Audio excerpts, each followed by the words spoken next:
لم يلد ولم يولد ولم يكن له كفوا أحد.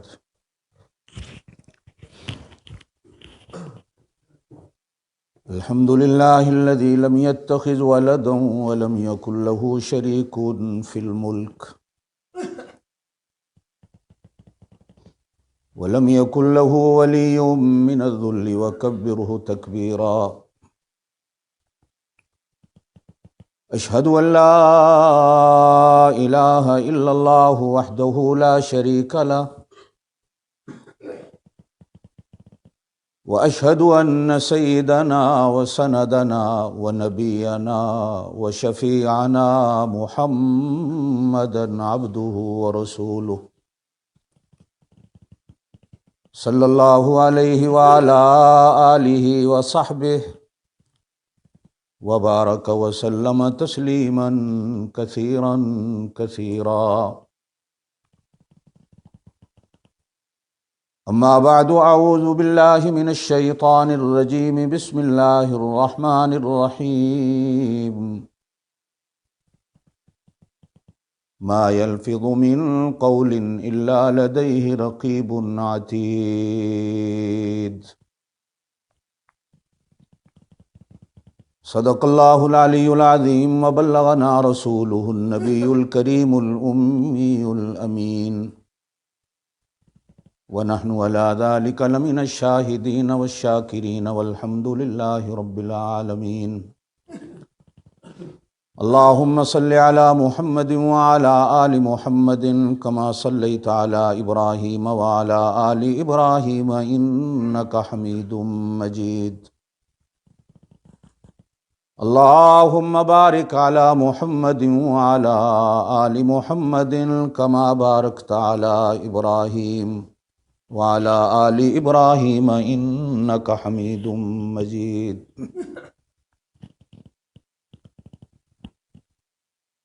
جب میں کہتا ہوں الہی میرا حال دیکھ، جب میں کہتا ہوں الہی میرا حال دیکھ، جواب آتا ہے پہلے اپنا نامہ اعمال دیکھ. اللہم صلی علی سیدنا و مولانا محمد وعلی آل سیدنا و مولانا محمد وبارک وسلم وصلی علیہ.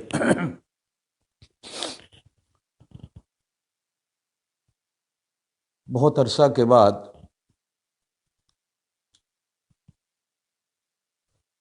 آپ حضرات کے اس شہر میں آنے کا موقع ملا ہے. یاد ہے آج سے 15-16 سال پہلے میں آیا تھا. مولانا اسلم صاحب مرحوم زندہ تھے. بڑی شفقتیں اور محبتیں انہوں نے فرمائیں. آدمی چلا جاتا ہے، ان کی یادیں باقی رہ جاتی ہیں. اللہ ان کی قبر کو، آخرت کو اللہ پاک اچھے سے اچھا کرے، اور یقیناً ہے اچھا ہوگا انشاءاللہ. مولانا اختر صاحب کے کندھوں پہ بوجھ آیا، اللہ پاک ان کو اٹھانے کی کما حقہ اللہ توفیق نصیب فرمائے. دوستو،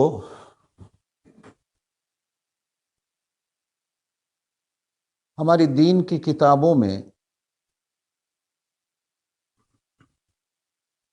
صرف 25% مسائل جو ہیں وہ نماز، روزہ، حج، زکوٰۃ کے ہیں.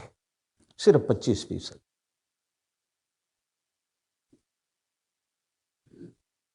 75% جو مسائل ہیں وہ ہماری معاشرت کے، رہن سہن کے، گھر بار کے ہیں، کاروبار کے ہیں، ملازمتوں کے ہیں، شادی بیاہ کے ہیں. اچھا ہے، اللہ ان لوگوں کی کوششوں کو قبول فرمائیں جو ہماری نمازیں، ہمارے روزے، ہمارے حج، ہماری زکوٰۃوں کو صحیح کرنے میں لگے ہوئے ہیں. یہ بھی ایک محنت ہے. لیکن دیکھنے میں آیا ہے کہ دوسرا میدان ہم نے بالکل خالی کر رکھا.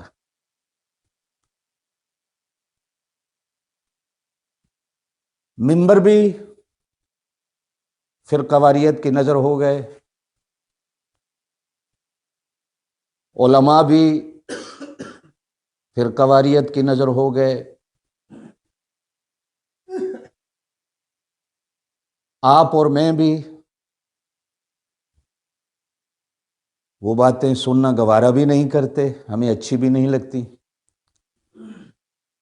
تالی دونوں ہاتھ سے بج رہی۔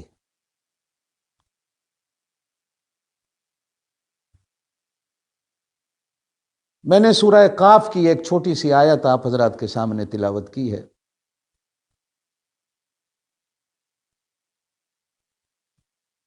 بتیس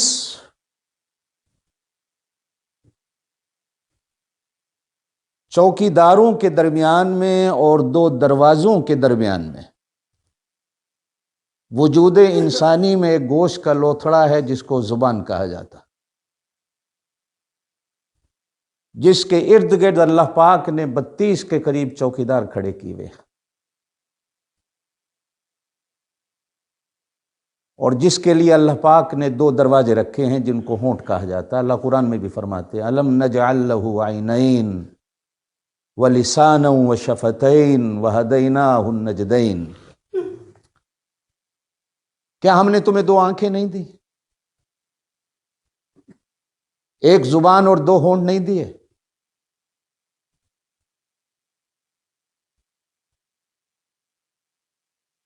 یہ گوشت کا لوتھڑا ایک لحظے میں انسان کو کافر بھی بنا دیتا ہے، اور ایک لحظے میں اگر یہ چل جائے تو مسلمان بھی بنا دیتا۔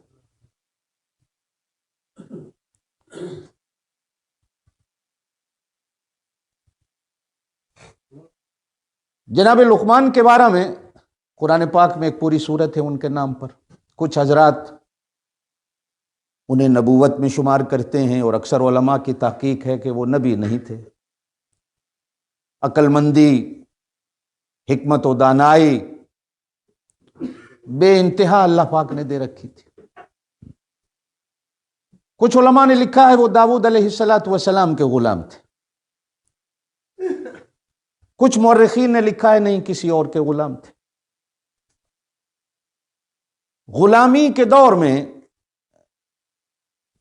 جس کے وہ غلام تھے، ایک دن وہ آیا اور اس نے کہا کہ لقمان جاؤ، یہ بکری کھڑی ہے اسے ذبح کرو، اور اس کے جسم میں جو سب سے اچھی گوشت کی بوٹی ہے وہ میرے لیے بنا کے لاؤ۔ تو انہوں نے بکری کو ذبح کیا اور اس کے گوشت میں سے زبان کو نکالا اور زبان کو پکا کر پلیٹ میں لے آئے، اور کہا کہ صاحب اس جانور کے جسم میں اس سے اچھی کوئی اور بوٹی نہیں ہے۔ ہفتے 10 دن کے بعد پھر اسی صاحب نے جناب لقمان حکیم سے کہا کہ ایک اور بکری میں لایا ہوں، اس کو ذبح کرو، اس کے گوشت میں جو سب سے بیکار بوٹی ہو اسے پکا کے لے آؤ۔ تو 10-12 دن کے بعد پھر وہ زبان پکا کے لائے اور کہا کہ اس سے بیکار بوٹی اس کے وجود اور جسم میں کوئی نہیں۔ صاحب نے کہا کہ لقمان میں سمجھا نہیں، گزشتہ ہفتہ تم نے کہا کہ اس بوٹی سے اچھی بوٹی کوئی نہیں، اور آج کہہ رہے ہو کہ اس سے بیکار بوٹی کوئی نہیں۔ تو جناب لقمان حکیم نے کہا کہ صاحب اگر یہ اچھی چل جائے تو اس سے اچھی چیز کوئی نہیں، اور اگر یہ بری چل جائے تو اس سے بری چیز کوئی نہیں۔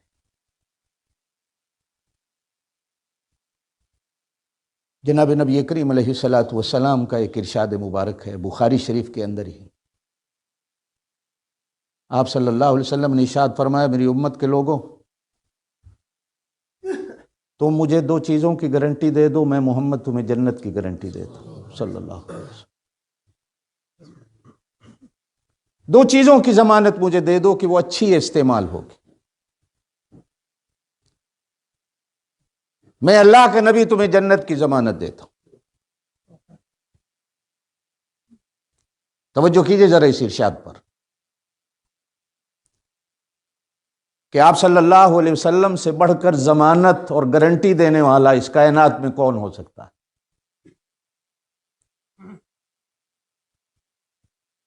فرمایا کہ تم مجھے اپنی شرمگاہ کی ضمانت دے دو اور اپنی زبان کی ضمانت دے دو، مجھ سے جنت کی ضمانت لے لو۔ میں گارنٹی سے کہتا ہوں۔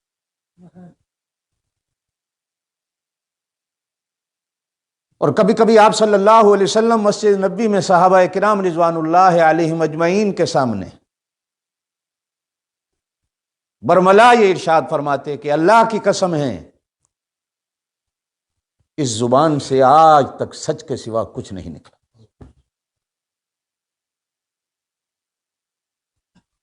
حالانکہ صحابہ کو یقین بھی تھا کہ نبی سے سچا کون ہے۔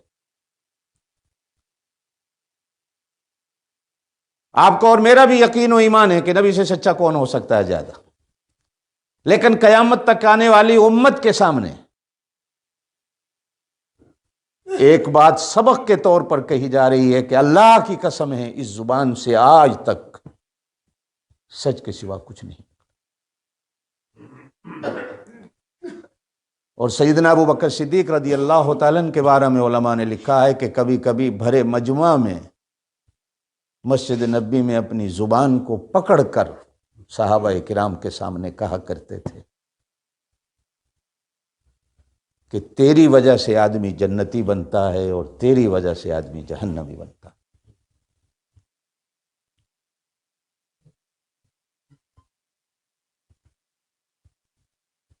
ایک لحظے میں 100 سال کا کافر ہوتا ہے،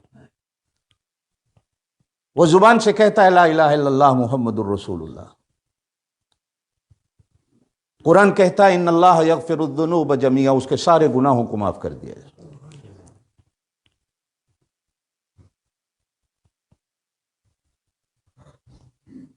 ہماری پنجابی زبان میں کہا جاتا ہے کہ اللہ پاک سہاگا یا میڑا پھیر دیں نے سارے گناہ مدے ہوتے، ختم۔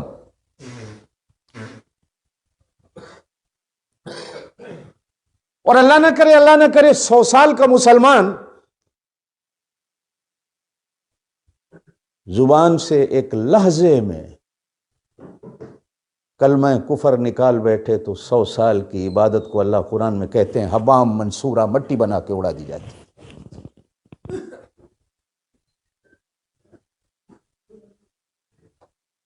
فرمایا فلا نقیم لہم یوم القیامت وزنا،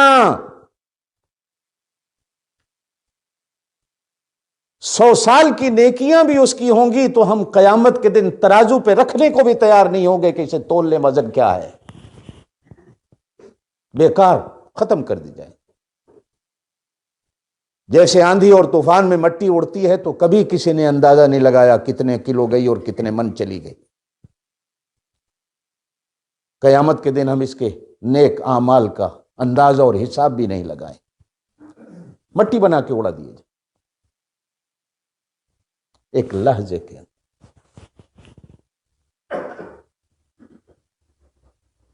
عربی کے ایک شاعر نے کہا ہے کہ جراحت السنان لہت تیام ولا یلتام ما جرح اللسان، تلوار، خنجر، بندوق، چھری، اس کا اگر گھاؤ اور زخم لگ جائے تو مرہم ہے، علاج ممکن ہے، لیکن اگر کسی کو زبان کا گھاؤ لگا دو گے تو اس کا کوئی علاج نہیں، اس کا کوئی مرہم نہیں، اس کا کوئی مرہم نہیں۔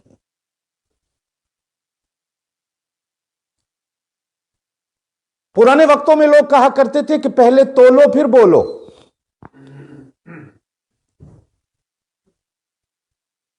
پرانے وقتوں میں کہا جاتا تھا کہ دیوار پر بھی نصیحت لکھی ہوئی ہو تو اس پر عمل کرو، وہ بھی کام آ جاتی۔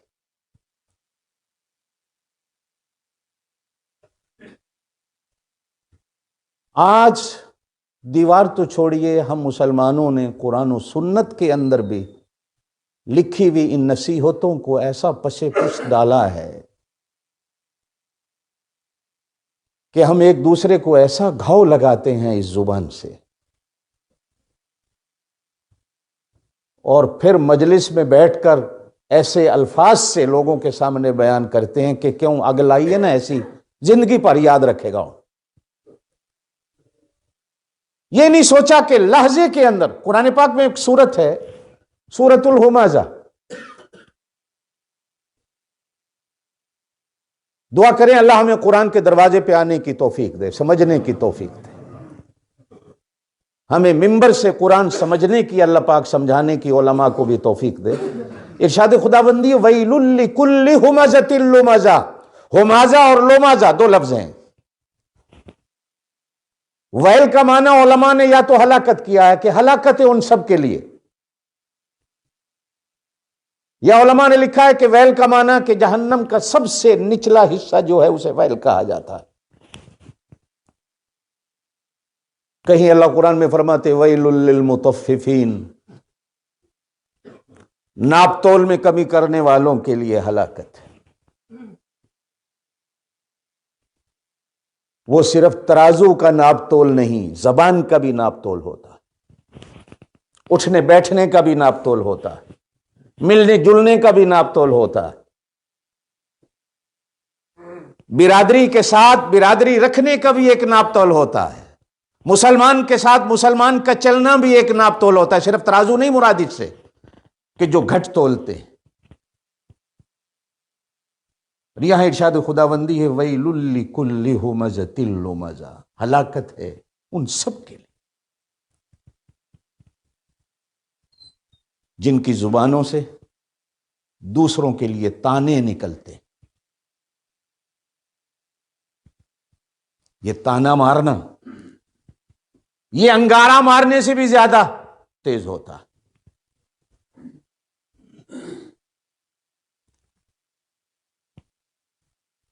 پرانے زمانوں میں ریل گاڑیاں جو ہے نا یہ کوئلے پہ چلتی تھی،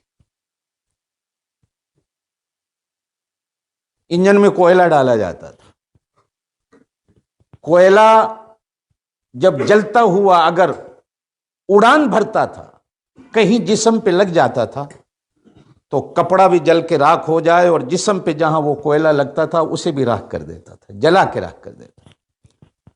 اس کو ہماری پنجابی زبان میں 100 کن کہا جاتا تھا۔ 100 تندور اور 100 چولہے اتنا کام نہیں کرتے جتنا وہ کوئلے کا ایک ذرہ وجود انسانی کو جلا کے راکھ کر دیتا۔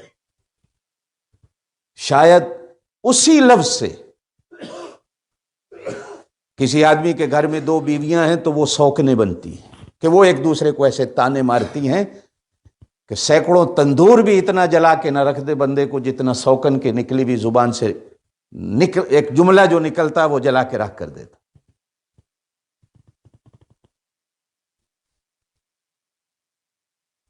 یہ تانا جہاں اس کو تباہ کرتا ہے وہی جس کی زبان سے نکلتا ہے اس کی نیکیوں کو تباہ و برباد کر کے رکھ دیتا۔ قرآن پاک میں ایک سورت ہے 26ویں سپارے میں جس کو سورہ حجرات کہا جاتا۔ حجرات حجروں کی جمع ہیں، ازواج مطہرات کے جو حجرے تھے وہ بھی سب ایک دوسرے کی سوکنیں تھیں، رہتی تھیں اکٹھی۔ گھروں کے حالات اور ماحول کیا ہوتے تھے، شاید اسی وجہ سے اللہ نے اس سورت کا نام بھی سورہ حجرات رکھا ہے۔ ایک بات ہے میں عرض کر دیتا ہوں، اگر توفیق ملے آپ کو تو روزانہ بچوں کو بچیوں کو خاص طور پر اور خود بھی اس سورت کا مطالعہ گھر ضرور کیا کرو، گھر کی زندگی بنتی بچیوں کو عورتوں کو۔ ارشاد خداوندی ہے یا ایھا الذین آمنوا، اے ایمان والو، آپ اور میں ایمان والے ہیں، کہیں الحمدللہ۔ میں اگر ایمان کے معنی پہ چلے جاؤں تو میری بات بہت دور چلی جائے گی۔ ایمان صرف کلمہ پڑھنے کا نام نہیں ہوتا،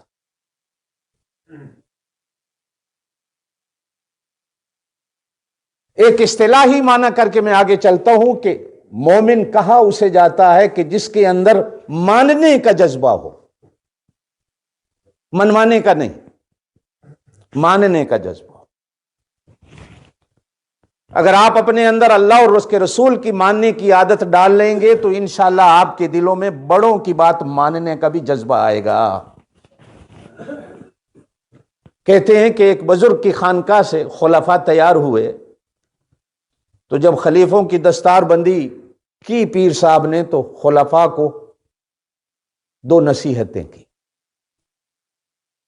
ایک نصیحت کی کہ میرے خلیفوں دنیا میں کبھی خدائی کا دعویٰ نہ کرنا۔ میں اگر آپ سے بھی کہوں تو آپ کانوں کو ہاتھ لگائیں گے، مولوی صاحب کون ہے جو خدائی کا دعویٰ کرے؟ کافر بننا ہے۔ مگر میرے دوستو نہیں، ہم میں سے ہر بندہ خدائی کا دعوے دار، میں اپنی جگہ پہ، آپ اپنی جگہ۔ مریدوں نے کہا کہ حضرت ہم سمجھے نہیں۔ کہا کہ خدائی کا دعویٰ یہ ہے کہ جب میں سمجھنے لگ جاؤں کہ ہر بندہ میری مان کے چلے۔ یہ صرف اللہ کا حکم ہے کہ میری مان کے چلو۔ آپ سے بھی کو بڑا ہے، اس سے بھی کو بڑا ہے، اس سے بھی کو بڑا ہے، اس سے بھی کو بڑا ہے۔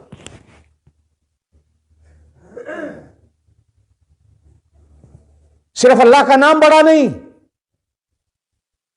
اللہ اکبر جو دن میں ہم کتنی بار سنتے ہیں اور پڑھتے ہیں، ہمیں حکم ہے کہ مؤذن کی بات سن کر تم بھی کہو اللہ اکبر، کہ جس طرح اللہ کا نام بڑا ہے اسی طرح اللہ کی بات بڑی ہے، کسی اور کی بات بڑی نہیں ہے۔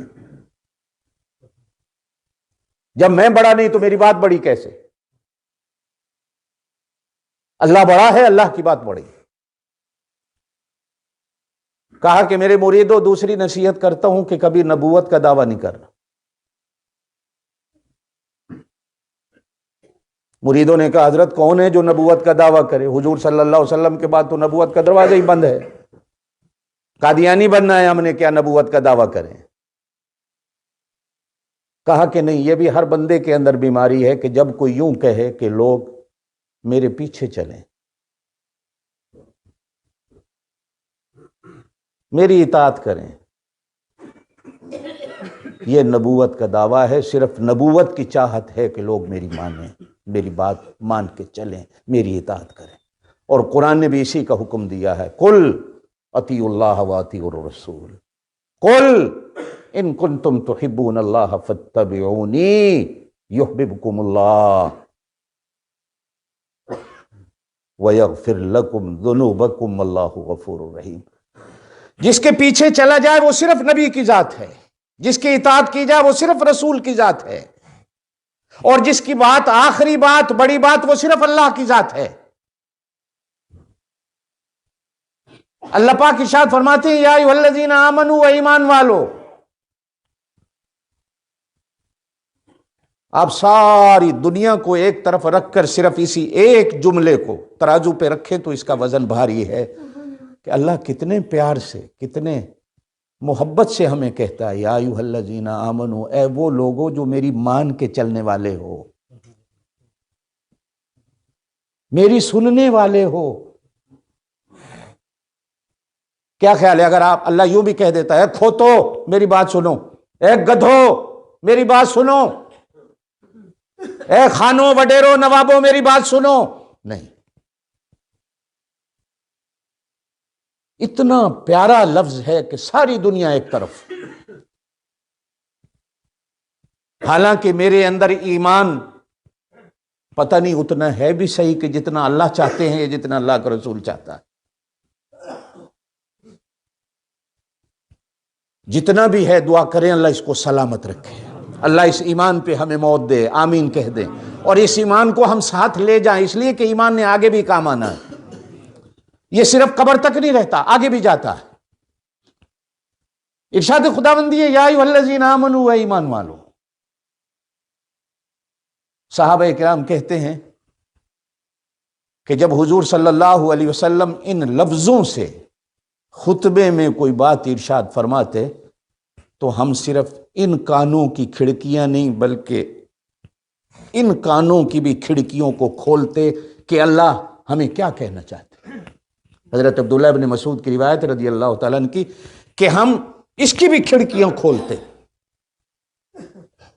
کہ اللہ ہم سے کیا کہنا چاہتے ہیں۔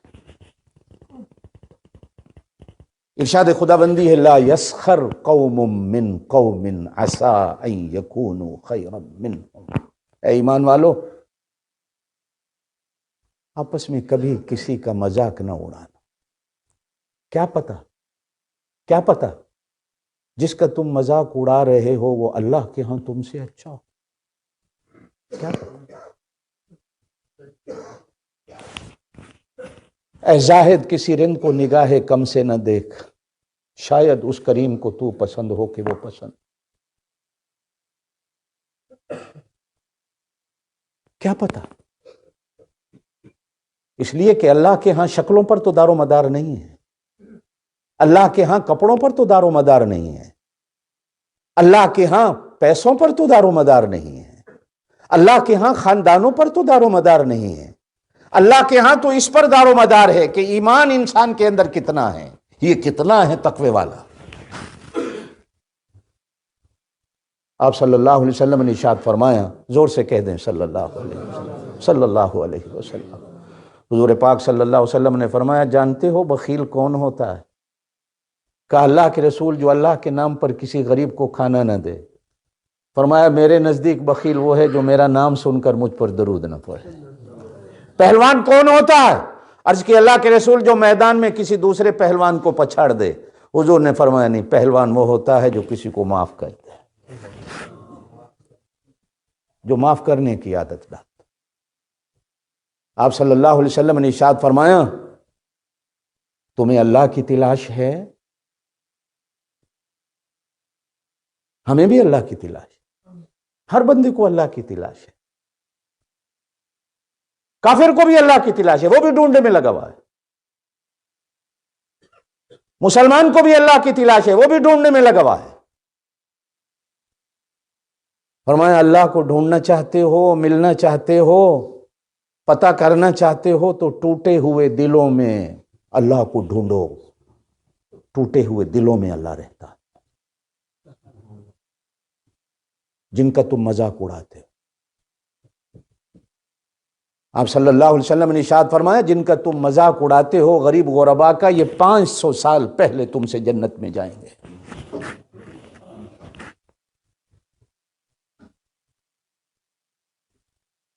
آپ صلی اللہ علیہ وسلم نے ارشاد فرمایا کہ جدھر سے انصار اور یہ مدینے کے غریب گزریں گے، میں بھی ادھر سے ہی گزروں گا۔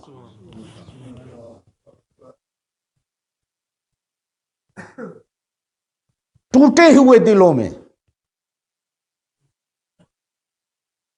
اللہ کی تلاش کرو۔ اے ایمان والو، لا یسخر قوم من قوم عسى ان یکونوا خیرا منہم، کبھی کسی کا مذاق نہ ہو، اس لیے کہ زبان چلائی، مذاق اڑایا، اپنے اعمال تو برباد کر ہی بیٹھے ہو، سب کچھ برباد۔ فلا نقیم لهم یوم القیامت وزنا۔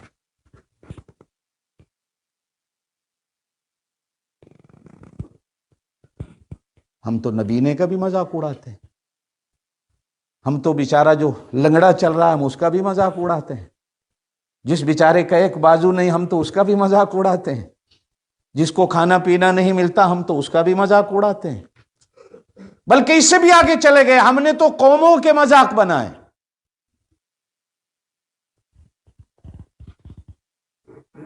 جبکہ قوموں پر تو دار و مدار ہی نہیں رکھا گیا، شہروں اور ملکوں پر تو دار و مدار ہی نہیں رکھا گیا ایمان کا۔ اور پھر اللہ پاک نے خاص طور پر عورتوں سے کہا، وَلَا نِسَاءٌ مِّن نِسَاءٍ عَسَىٰ أَن يَكُنَّ خَيْرًا مِّنْهُنَّ۔ اے عورتوں، مردوں سے زیادہ تمہارے اندر بھی یہ بیماریاں ہیں، اب تو مرد عورتوں سے بھی بڑھ گئے، خبردار ایک دوسری کا مذاق نہ اڑانا۔ کیا پتا جس کا تم مذاق اڑا رہی ہو اللہ کے ہاں تم سے اچھا ہو۔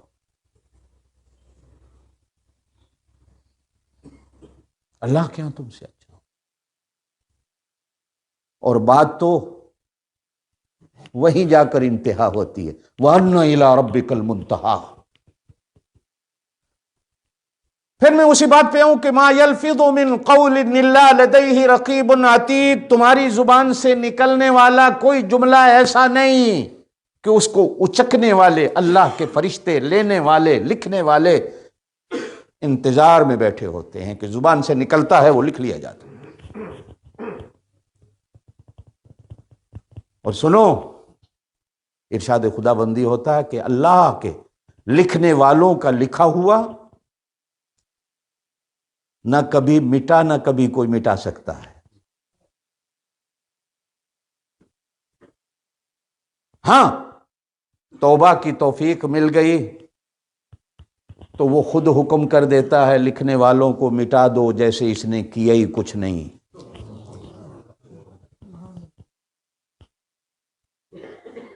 وقت اجازت نہیں دے رہا، میں آخری ایک حدیث پہ بات کروں۔ حضور صلی اللہ علیہ وسلم نے ارشاد فرمایا، کوئی بندہ گناہ کرتا ہے، غلط بولتا ہے، توجہ سے میری ایک بات سنیے گا۔ حضور صلی اللہ علیہ وسلم نے فرمایا، مولانا بیٹھے ہیں، مسلمان سب کچھ ہو سکتا ہے، شراب پی سکتا ہے، چوری کر سکتا ہے، زنا ممکن ہے، لیکن مسلمان کبھی جھوٹ نہیں بول سکتا۔ یہ حضور صلی اللہ علیہ وسلم کا ارشاد ہے، مسلمان کبھی جھوٹ نہیں بول سکتا۔ بس آپ صلی اللہ علیہ وسلم کے اسی ارشاد کو پلے باندھیے گا کہ مسلمان جھوٹا ہو ہی نہیں سکتا۔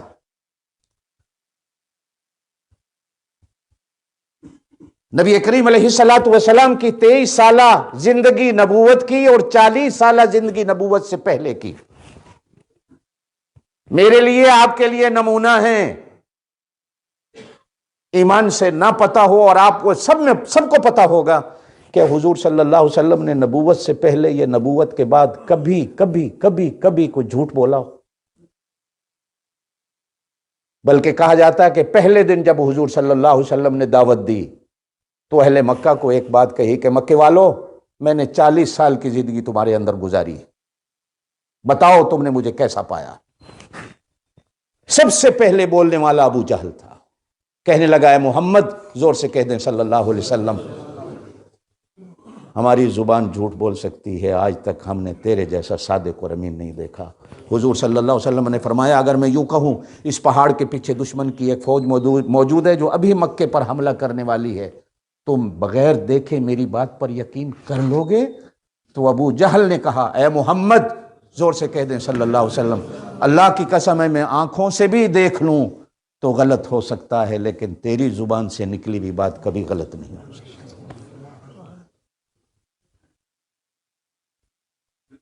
ما یلفظ من قول الا لدیہ رقیب عتید، ارشاد نبوی ہے، مسلمان گناہ کرتا ہے، اللہ کے فرشتے کہتے ہیں اللہ لکھے، اللہ کہتے ہیں نہیں لکھو، مہلت دے دو، کیا پتہ توبہ کر لے، کیوں نامہ اعمال کا کاغذ اس کا سیاہ کرتے ہو؟ 4 گھنٹے 8 گھنٹے 10 گھنٹے 12 گھنٹے 24 گھنٹے گزر جاتے ہیں، اللہ پاک فرشتوں کو پھر کہتے ہیں کہ اب لکھو اس نے ابھی تک توبہ نہیں کی، مہلت دی جاتی۔ زبان سے نکلنے والا کوئی جملہ ایسا نہیں جس پر اللہ کے ہاں پکڑ۔ یہ ترازو ہے ایمان کا۔ میرے دوستو، کل انشاءاللہ مسجد ابراہیم میں مغرب کی نماز کے بعد ہے، اسی بات کو آگے بڑھاتے ہوئے انشاءاللہ کچھ معروضات آپ حضرات کے سامنے کہ اللہ ہماری نمازوں کے ساتھ ساتھ، ہمارے حج روزے زکوٰۃ کے ساتھ ساتھ اللہ ہماری معاشرت کی زندگی کو اچھا کر دے، اللہ ہماری زبانوں کو اچھا کر دے۔ اللہ نے توفیق دی تو انشاءاللہ باتیں عرض کروں گا۔ وآخر دعوانا ان الحمدللہ رب العالمین۔